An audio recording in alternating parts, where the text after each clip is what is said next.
Hi, I'm Tinny from minibulldesign, and today I'm going to touch on sleeping bags. I'm not going to get real technical because this video just isn't long enough to cover all the technical aspects and different materials.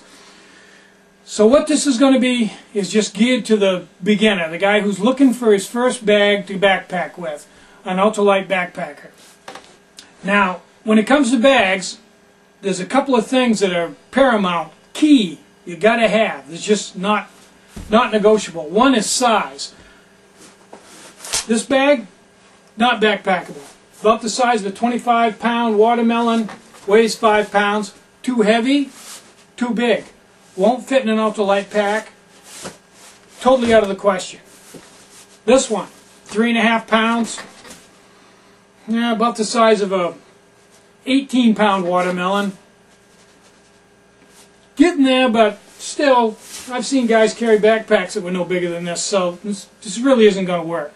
If you're going to ultralight backpack, you got to have something smaller and lighter than that. Come on, you know.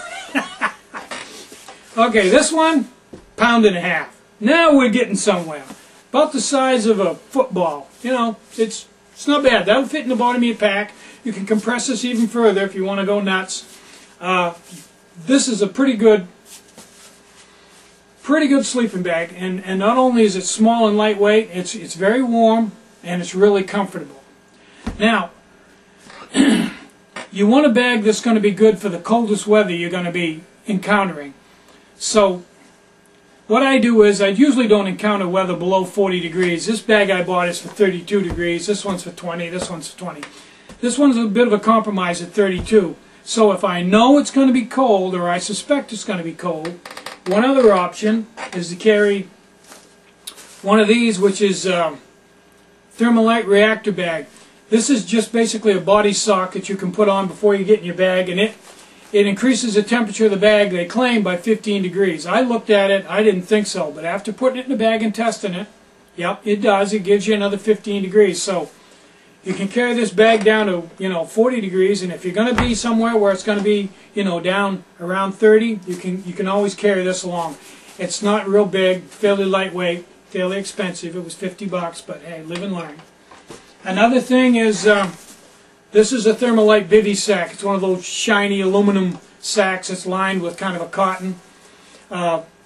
This, if you're going to be out on where it's going to be fairly warm, say 50, 60 degrees, and you take and you sleep with clothes on, most of us do, this bag will actually work all by itself, and it weighs under 1 pound.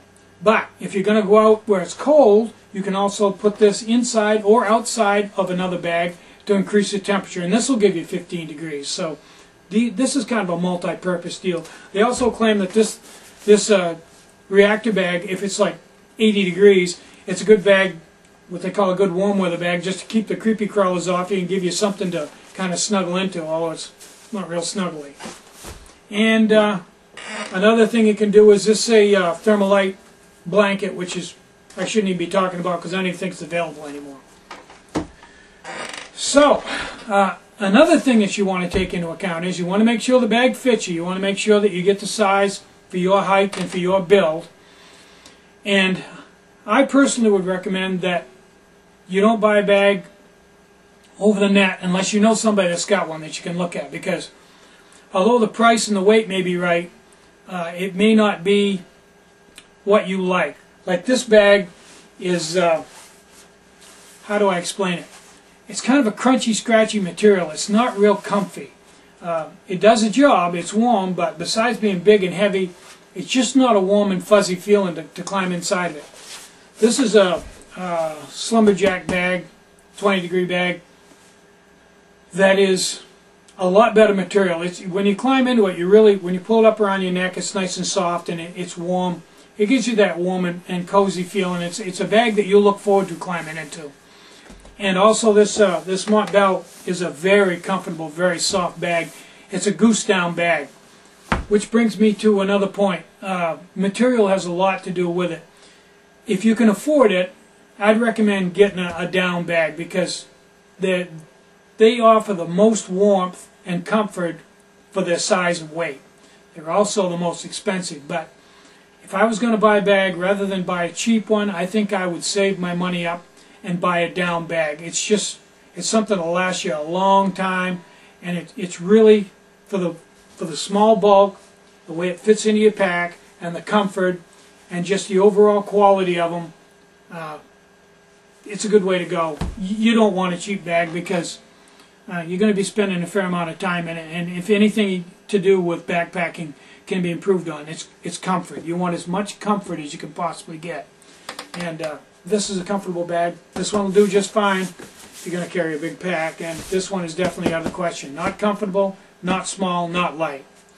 As far as something like this, or a bivy sack, if you're an ultralight Graham weenie hiking where it's, you know, warm enough at night so you really would be warm enough without anything to keep you warm, this bag will work fine. In fact, I'd take this bag out if I was going to be down to 50 degrees. I'm getting old now. Maybe when I was younger better. And also, another thing about bags is a lot of how warm they keep you depends on what you eat before you go to bed. If you go to bed on an empty stomach, you're going to have a really good bag to keep you warm because your body's not burning calories and pumping out warmth. On the other hand, if you eat a good hot meal, then just before you go to bed, or you take a couple candy bars or something with you and some water to keep yourself hydrated, you can stay warm in some pretty adverse conditions.